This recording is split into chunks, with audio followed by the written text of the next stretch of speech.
too much noise today. I just need the road, the rain, and the hum of the engine.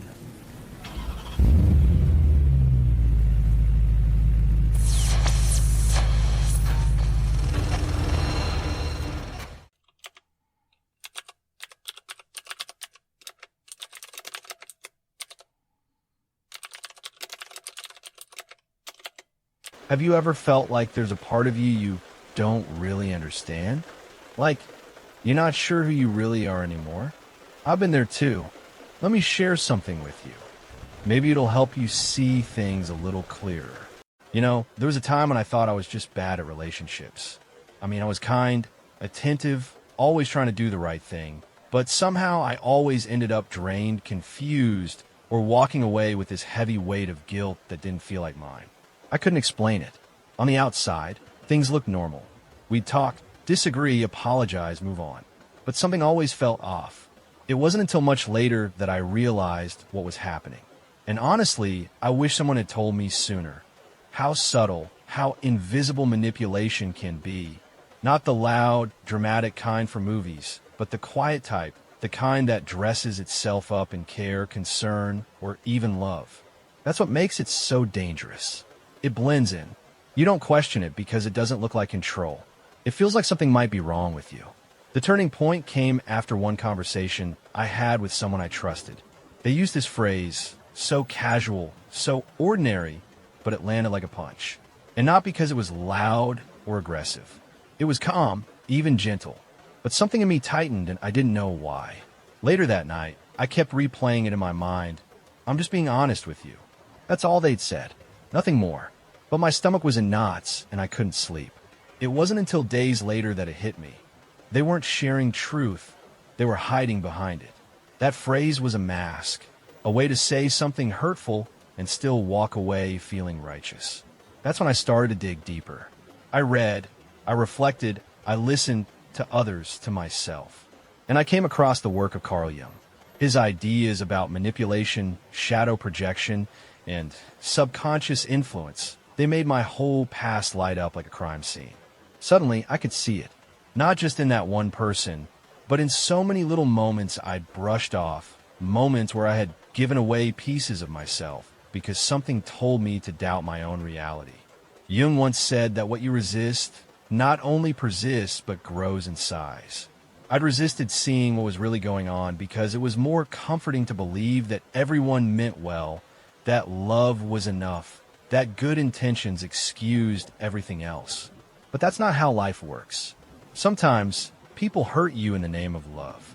Sometimes manipulation comes disguised as care. And sometimes the most dangerous people aren't the loud ones. They're the ones who know exactly how to speak your language of trust. Looking back, I realize how often I'd second-guess my feelings. How often I'd apologize for reacting to something that genuinely hurt. How often I'd swallow discomfort because maybe I was just being too sensitive. I didn't know then that this was part of the manipulation. That one of its tactics is to make you question your own compass, to erode your trust in your inner voice. And I don't blame myself for not knowing. No one teaches you how to spot this stuff. We learn about red flags in broad strokes. Anger, control, disrespect, but no one talks about the soft kind. The kind that whispers rather than shouts. The kind that leaves you drained after a conversation you can't even explain. The kind that wraps itself in sincerity and makes you feel like the crazy one. I share this with you not to blame or shame anyone, but because I wish someone had looked me in the eyes back then and said, "You're not crazy. You're not broken. You're just being quietly, skillfully manipulated." That awareness alone would have changed everything. Because once you see it, it's like turning on a light in a dark room. You can't unsee it, and you can't go back to pretending it's not there. The truth is manipulation isn't always conscious. Some people do it because that's all they've ever known. They've learned to survive through control, guilt, and emotional bait. But just because it's unconscious doesn't mean it's harmless. And just because it's not loud doesn't mean it's not real. If this resonates with you, if you've ever walked away from a conversation feeling confused, small, or strangely guilty, please don't ignore it. That's your body trying to tell you something. It knows long before your mind does. Listen to it. Trust it. It's not being paranoid. It's being wise. There's more I want to share about what I learned, about the phrases that crack things open for me, about how I finally began to reclaim myself. But for now, I just want you to know you're not alone. And what you're feeling, it matters. Even if no one else sees it yet. Even if the words sound innocent. You feel what you feel for a reason. Don't let anyone talk you out of that. There's this moment in every awakening when you stop asking, what's wrong with me? And start wondering, what if it wasn't me at all? That shift doesn't come easily. For me, it came slowly, quietly, like fog lifting just enough to see the outline of something I hadn't noticed before. And what I saw was a pattern. Not just in one person or one relationship, but everywhere. This recurring thread of confusion, doubt, and emotional exhaustion that followed certain kinds of conversations like a shadow. The realization didn't hit all at once. It came in pieces, fragments of past arguments, old texts, comments that haunted me for reasons I couldn't explain. The phrase, "you're overreacting," showed up again and again, wearing different clothes, but always delivering the same message. Don't trust your emotions. And for the longest time, I didn't. I doubted every instinct, apologized for every feeling, and convinced myself that being mature meant being emotionally quiet. But something about that didn't sit right anymore. I started paying attention, not to what was being said, but to how I felt afterward. And it was always the same, smaller. Like I'd shrunk myself to make someone else comfortable. Like I had to trade authenticity for peace. I didn't have the language for it then, but now I know.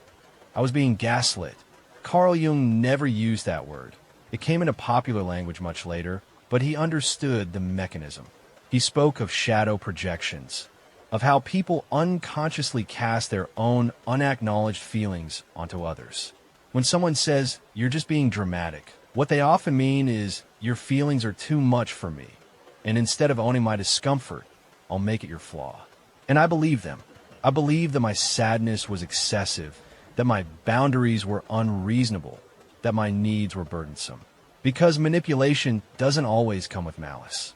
Sometimes it's so subtle, so socially acceptable, that you internalize it as truth. It seeps in like smoke, slow, silent, suffocating. There's a memory that still stings. I was crying during an argument, not screaming, not throwing things, just quietly breaking. And the person across from me looked me dead in the eyes and said, "You're being impossible right now." That was it. Not, "Are you okay?" or "Help me understand." Just dismissal. And yet I apologized. I actually apologized for having a visible emotion. That moment lives in me like a scar, not because of the pain, but because of how normal it felt at the time. It took me years to undo that reflex, to stop apologizing for my feelings, to start validating my own experience without needing someone else to agree. And the most painful part, realizing how many people I loved had unknowingly contributed to that conditioning. Not because they were cruel, but because they were uncomfortable with vulnerability, their own and mine. I used to think that emotional strength meant not needing anything from anyone. Now I know that real strength is in the willingness to feel, to speak up, to stay rooted in your truth, even when someone else tries to talk you out of it. It's not about being hard or unshakable. It's about being whole. One of the most liberating things I've learned is that you're allowed to walk away from conversations that leave you feeling hollow. You're allowed to question people who say, "You're too much," or "You're being sensitive." Those statements are not reflections of your worth. They're projections of someone else's discomfort. Jung wrote about individuation, the process of becoming fully yourself by integrating all your parts, light and shadow, logic and emotion. And for me, that journey started the moment I stopped rejecting the emotional parts of myself just because someone else couldn't hold space for them. So if you're reading this and something in your chest is nodding, if there's a quiet ache that recognizes these words, please know you're not wrong for feeling deeply. You're not broken for needing clarity, kindness, or care. And you're not too much. Maybe you were just in a space that made you believe that your depth was a flaw. The truth? Your feelings are sacred. They're the language of your inner world. And anyone who tells you otherwise, anyone who tries to rewrite your experience or gaslight your truth, doesn't deserve the parts of you that took years to grow. You get to protect your peace. You get to take up space. And you get to be exactly who you are, unapologetically. It's strange how often we carry things that don't belong to us. Not physical things, but invisible weights, shame, guilt, responsibility for someone else's emotions. I didn't even realize I was doing it. I thought I was being supportive, being kind. But somewhere along the line, I stopped being me and started becoming what someone else needed me to be. That's when the pattern fully revealed itself. There's this phrase I used to hear all the time, after everything I've done for you. It sounded noble, even loving. But beneath it, there was always this unspoken expectation, like love had a receipt. Like care was a transaction, and I hadn't paid my part. At first, I felt grateful, then guilty, then trapped. And that's when I understood what Carl Jung meant by the martyr complex. It's when someone disguises control as sacrifice. They keep a mental ledger of every good deed, every favor, every act of kindness. And one day, when you disappoint them, or simply choose something for yourself, they cash it all in. I remember a specific moment. I made a decision for my own well-being, something small but necessary. And they said, wow, after everything I've done for you, this is how you repay me. It crushed me, not because I thought they were right, but because I realized how much I'd given up to avoid hearing that sentence. How often I'd said yes when I wanted to say no. How often I'd bent myself into shapes just to keep the peace. That's not love. That's control wearing a mask of devotion. But I didn't know that at the time. I thought relationships meant compromise, sacrificing a little of yourself to meet in the middle. What I didn't see was how far I'd walked away from my own center, how long I'd been standing alone in that so-called middle. Jung taught that true relationship begins with two whole selves, not half people trying to complete each other. But you can't be whole when someone is siphoning your energy through guilt. You can't grow when someone is constantly reminding you of what you owe. And here's the paradox. People who use guilt as a tool often see themselves as victims. They don't say, I'm manipulating you. They say, I just give and no one appreciates me.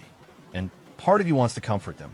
You want to reassure them that they're seen, that they matter. But in doing so, you disappear. That's how emotional accounting works. You're given a gift with invisible strings.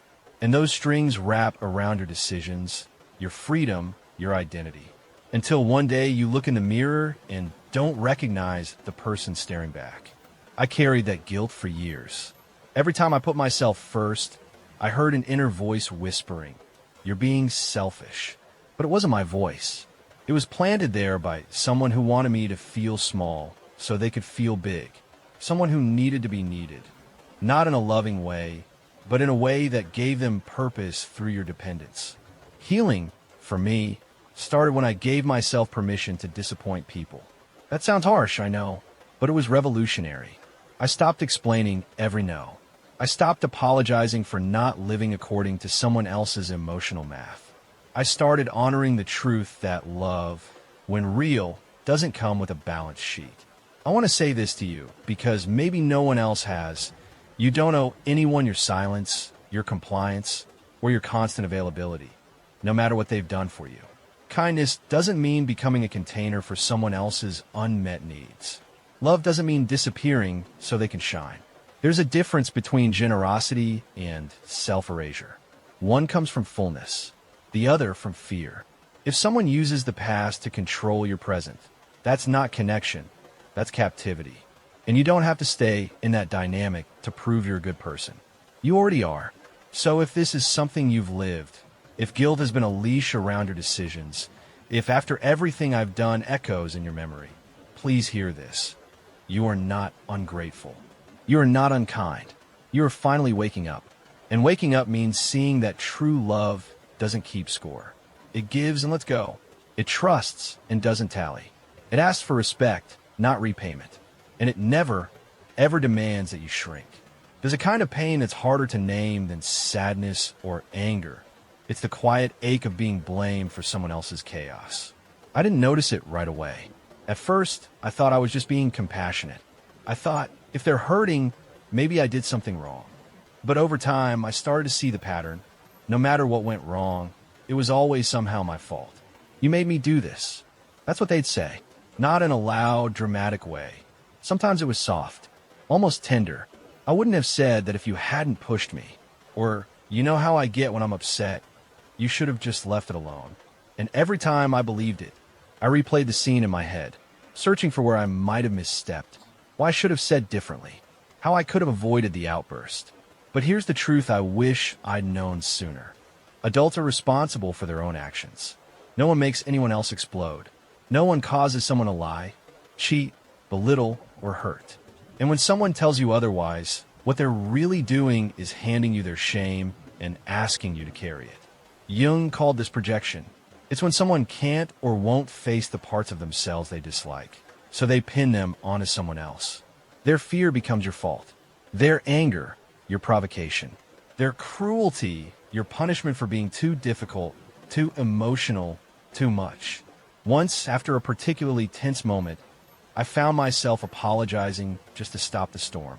Not because I believed I was wrong, but because it felt like the only way to restore peace. That's the most insidious part of this dynamic. You begin to think that taking the blame is the loving thing to do. That peace is more important than truth. That silence is safer than honesty. But peace bought with self-betrayal never lasts. I remember standing in front of the mirror one morning, brushing my teeth, and catching my own eyes in the reflection. I looked exhausted, not just physically, but emotionally, like I'd been trying to carry two people's worth of feelings for far too long. I kept hearing their voice in my head. I wouldn't be like this if you were different. And suddenly, for the first time, I thought, what if that's not true? What if they'd be like this no matter who stood in front of them? That was the crack in the wall. From there, it all started unraveling. I remembered times they had lashed out even when I had done nothing but listen. Times they had twisted my words to justify their own behavior. Times they had claimed my reactions were the problem, while theirs were somehow always understandable. I realized then how deep the programming went. I had learned to absorb, to explain away, to twist myself into a version of me that wouldn't set them off.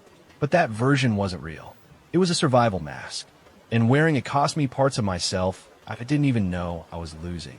Carl Jung believed that we must face our shadows if we ever hope to be whole. But what he also knew, and what few people say out loud, is that other people's shadows are not ours to carry, especially not when they weaponize them. So now, when I hear someone say, "You made me feel this way," or "You caused this," I pause. I breathe, and I remind myself their emotions are their own. Their choices are their own. And I'm only responsible for my side of the street. That doesn't mean I don't own my mistakes. I do.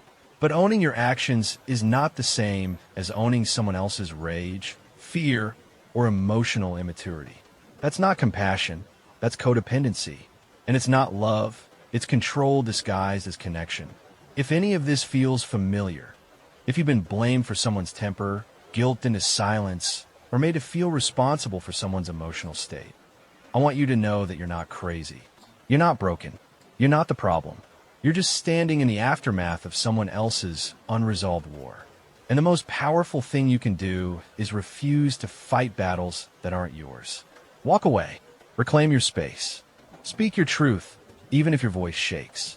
Because freedom doesn't come from being perfect in someone else's eyes. It comes from being whole in your own.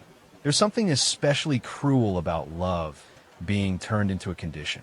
About someone looking you in the eyes and saying in words or in silence, "If you really loved me," you hear that often enough, and eventually you start to believe that love is a test.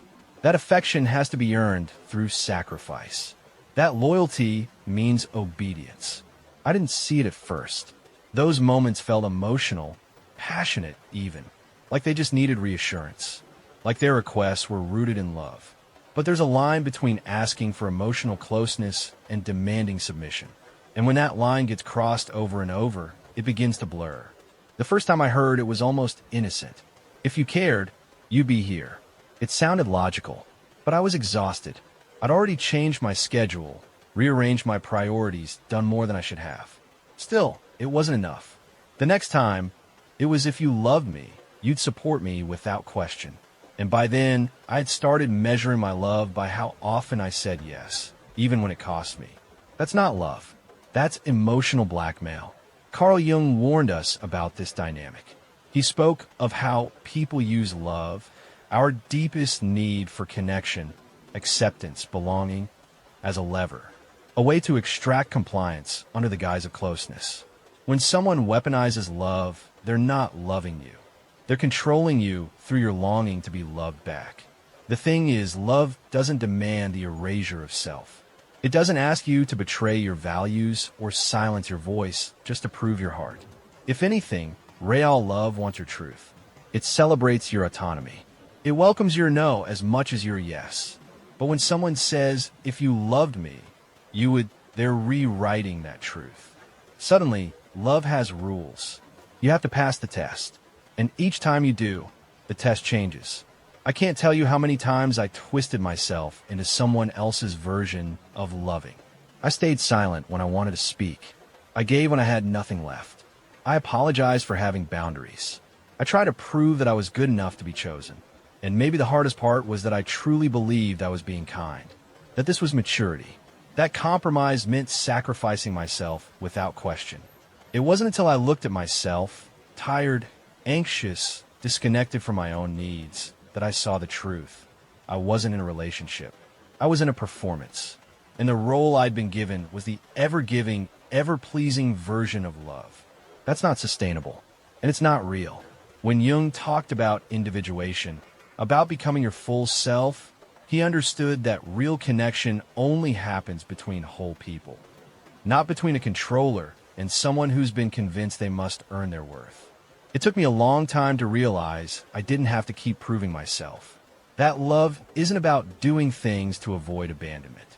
That if someone only sees your value when you obey, it's not your value they care about. It's their control. And here's something no one tells you. Sometimes, the most loving thing you can do is walk away from someone who makes your worth conditional. Not to hurt them, but to honor yourself. There's this moment when you stop trying to be chosen and start choosing yourself. And that moment changes everything. Because once you stop performing, the people who really see you, who really love you, will stay. Not because of what you give, but because of who you are. So if you've ever heard, if you loved me, you would, and it made you feel small or guilty or cornered, please hear me when I say, that's not love speaking. That's fear. That's control. That's someone trying to outsource their unmet needs onto you. You don't have to carry that weight. You don't have to keep proving yourself to be loved. You already are enough. As you are, without conditions. There's something uniquely disorienting about being told you're responsible for someone else's emotions. Not in a healthy, empathetic way, where you care how your actions impact others, but in the way where someone looks at you and says, you ruined my day, as if your mere presence had that much power. At first, it almost feels flattering, like your role in their life is so significant that you must matter deeply. But that feeling fades quickly, replaced by tension, shame, and a constant sense of walking on eggshells. I lived in that space for longer than I care to admit. Every time they seemed upset, I'd ask myself, what did I do wrong? Even if I hadn't said anything, even if I was just being quiet or tired or needing a little space. I'd scan my memory for mistakes, overthink every conversation, replay our interactions like surveillance footage. It was exhausting. And what's wild is, I thought that was love. I thought taking responsibility for their moods meant I was being supportive, thoughtful, present. But the truth is, it wasn't love. It was entanglement. Carl Jung described this dynamic as a reversal of responsibility. When someone doesn't know how to handle their own inner chaos, they project it outward. They hand it to you and say, here, this is yours now. And if you're someone with a soft heart and a deep sense of empathy, like I was, you accept it. You carry it. You start believing that if you were more patient, more careful, more perfect, they'd be okay. But that's a lie. No one, no matter how kind, wise, or loving, can regulate another person's emotional world. We can support, yes. We can listen, but we cannot own their reactions. And the moment someone starts saying things like, you make me feel this way, or this is your fault, without taking any accountability, You're no longer in a relationship. You're in a power dynamic. I remember one evening clearly. I had had a rough day, just emotionally depleted. When I walked in the door, I didn't smile. I didn't engage. I just needed a moment to breathe. And their response? Wow, thanks for ruining the vibe. It hit me like a slap. Not because it was loud, but because it instantly flipped the script. My emotions were now a problem. My silence, an offense. My fatigue, a personal betrayal. That was the night I realized how often I had swallowed my own needs to avoid upsetting them. How I had trained myself to perform happiness, to adjust my tone, my face, my timing, all to keep the peace. But it wasn't peace. It was self-abandonment. Jung said that the body knows before the mind does. And I believe him, because even when I couldn't find the words, my body was speaking. Tight chest, shaky breath, a sense of guilt that never made sense. My body was saying, this isn't right. This isn't yours. If that sounds familiar to you, if you've ever found yourself feeling guilty for things that weren't even yours to hold, I want you to know that guilt is learned. It's not your natural state. You were taught to take it on, and you can also unlearn it. One of the most empowering moments in my healing came when I stopped reacting. When, instead of rushing to fix their mood, I simply said, I see that you're upset, and I trust you to take care of that. It felt unnatural at first, even cruel, but it wasn't. It was a declaration of truth, of boundaries, of love for them and for myself. That's what people forget. Boundaries aren't walls. They're bridges. They create clarity. They allow real connection to happen, not the kind built on obligation or guilt, but the kind rooted in mutual respect. If someone truly cares for you, they won't make you responsible for their emotional storms. They'll share, but they won't offload. They'll express, but they won't accuse. They'll show up, but they won't expect you to fix them. So let this be your permission slip, your reminder that it is not your job to carry someone else's emotional weather. You can care without carrying. You can support without sacrificing your peace. And you can be loving without being responsible for someone else's healing. That's not cold. That's healthy.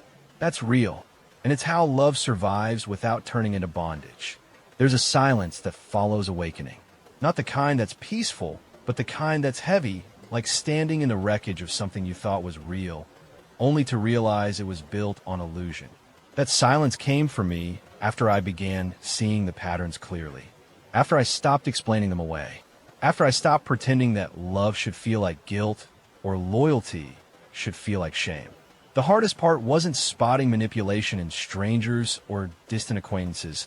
It was seeing it in the people I loved most. The ones I grew up with. The ones who raised me. The ones I shared birthdays and Sunday dinners with. Because when you start to recognize emotional control, projection, and guilt tactics in them, something inside you breaks a little. It's not anger at first. It's grief. I grieve for the version of me that trusted without question. For the little kid who didn't yet know how to protect herself. For the teenager who thought love meant overextending. For the adult who kept bending, trying, proving, hoping. Carl Jung wrote that the first step to individuation is the confrontation with the shadow, not just the parts of yourself you've disowned, but also the truths you've been unwilling to admit about others. And nothing tests your courage more than acknowledging that some of the deepest wounds didn't come from enemies. They came from those who said they loved you. I remember a moment just a few years ago when I was on the phone with someone from my family. The conversation seemed fine until it wasn't. A casual guilt trip dropped mid-sentence. If you really cared about us, you'd call more. You used to be so sweet. It was said lightly, even with a chuckle. But it hit me like a slap. Not because it was new, but because it was old. Familiar. A phrase I'd heard since I was a child, repackaged again as love, concern, a gentle reminder. Except it wasn't love. It was control disguised as affection. It was the expectation that my worth was tied to performance. That my connection to them had to be earned through compliance. And I almost responded the way I always did. I almost apologized. I almost promised to do better. But something in me paused. I heard Jung's voice in my mind. Not literally, of course, but that echo of his teachings. Until you make the unconscious conscious, it will direct your life, and you will call it fate. I didn't want to keep calling this fate. I didn't want to keep playing the same roles in someone else's script. So instead, I said, I hear you, and I love you, but I'm not going to carry guilt for living my life. The silence on the other end was deafening. Not angry, just confused, because I had stepped out of the dance. I had broken the rhythm of manipulation. That's the thing. They're not always aware of what they're doing.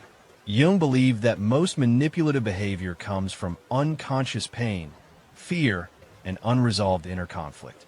Many people aren't malicious. They're just hurt, projecting their unmet needs and fears onto those closest to them. That doesn't excuse the behavior, but it does explain it. Still, understanding why someone manipulates you doesn't mean you have to tolerate it. And that's where real freedom begins. Not with confrontation or drama, but with quiet clarity. With the calm decision to no longer respond to guilt the way you used to. To stop internalizing shame that isn't yours.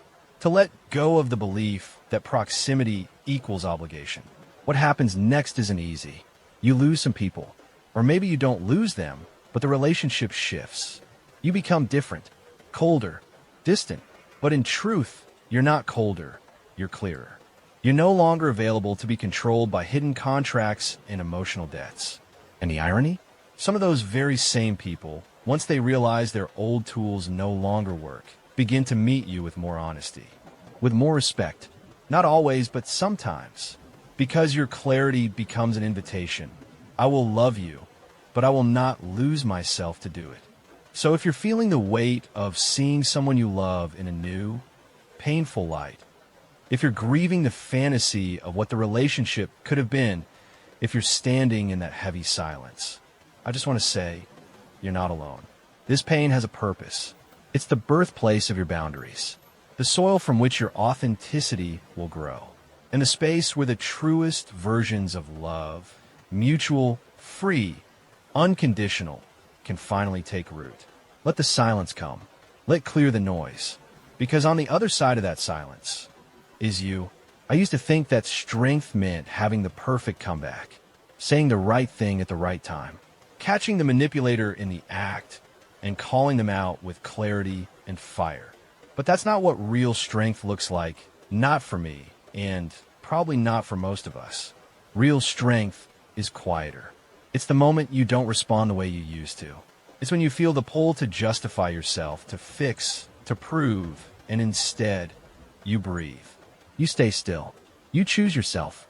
One of the most powerful tools I ever learned came from Jung's teachings. And honestly, it was so simple that I almost dismissed it. He said, when confronted with manipulation, the first thing to do is pause. Don't react. Just observe. That pause is everything. It breaks the trance. I started trying this. The next time someone said, you're overreacting, I didn't argue. I just repeated calmly, you think I'm overreacting. And then I left it there. No defense. No explanation. Just presence. The shift in energy was immediate. They didn't know what to do with it. Because manipulation thrives on unconsciousness, on automatic reactions. But when you bring consciousness into the room, the entire dynamic begins to unravel. That was step one, pause. Observe. Name. Step two was even harder. Listening to my body. Jung believed the body is a gateway to the unconscious, that it speaks in sensations when words fall short. I used to think my anxiety meant I was weak, that the pit in my stomach was something to ignore. But now I see it as wisdom, as a messenger. If my chest tightens during a conversation, that means something. If I feel drained after being around someone, that's not imaginary. That's data. So I started tuning in. I'd put my hand on my heart during moments of tension. I'd ask myself, is this mine to carry? Most of the time, the answer was no. And even when it was yes, that pause gave me space to respond instead of react. The third shift was the most transformational, refusing to play the game. Manipulators want urgency. They thrive on emotional intensity. They say things like, you never support me, or if you walk away now, we're done, hoping to spark fear, guilt, or immediate compliance. And for most of my life, I obliged. I'd rush to explain, to prove my loyalty, to make it better. But one day, someone said to me, I need an answer now. And for the first time, I replied, I'll think about it and get back to you. It was a small sentence, but it was an earthquake. That phrase, I need time to think, became my shield. It protected me from manipulation's most potent weapon, immediacy. It gave me space to check in with myself, to consider my needs, to detach from the emotional whirlpool long enough to find clarity. And it works. Every time, the more I practice these tools, naming, feeling, slowing down, the more power I reclaimed. Not the kind of power that dominates or controls, but the kind that anchors. The kind that says, I am here. I know myself. I trust what I feel. I don't need your approval to believe my truth. Jung always emphasized that awareness is the first step toward transformation. And once I became aware of the patterns, they lost their grip. Not because they vanished, but because I no longer danced to their rhythm. I had created my own. People noticed the change. Some pushback. They accused me of being cold, distant, hard. But I wasn't any of those things. I was just clear. I still cared. I still loved. But I wasn't available for emotional manipulation anymore. And yes, some people fell away. But the ones who stayed, they rose to meet me at this new level. With respect, with honesty, with mutual care. Those were the relationships worth keeping. I won't pretend this process was easy. It wasn't. It still isn't. There are days when I slip into old patterns. Days when someone's disapproval makes my chest tighten or my inner child won't explain herself. But now I have the tools. I have the pause. I have the permission to not respond. To let silence be my answer. To let my body be my guide. To take up space without apology. So if you're just beginning this journey, if you're starting to notice the subtle ways others try to steer your emotions, your decisions, your sense of self, know this: you are not powerless. You are not overreacting. You are awakening. And the more awake you become, the less their tactics work. Because once you reclaim your attention, your breath, your response, you take back your life. One clear, grounded moment at a time. If this felt meaningful to you, it might mean something to someone else too. So hit like, leave a comment, or subscribe. That's how YouTube knows to share it with others. Maybe together, we can help someone see things a little differently.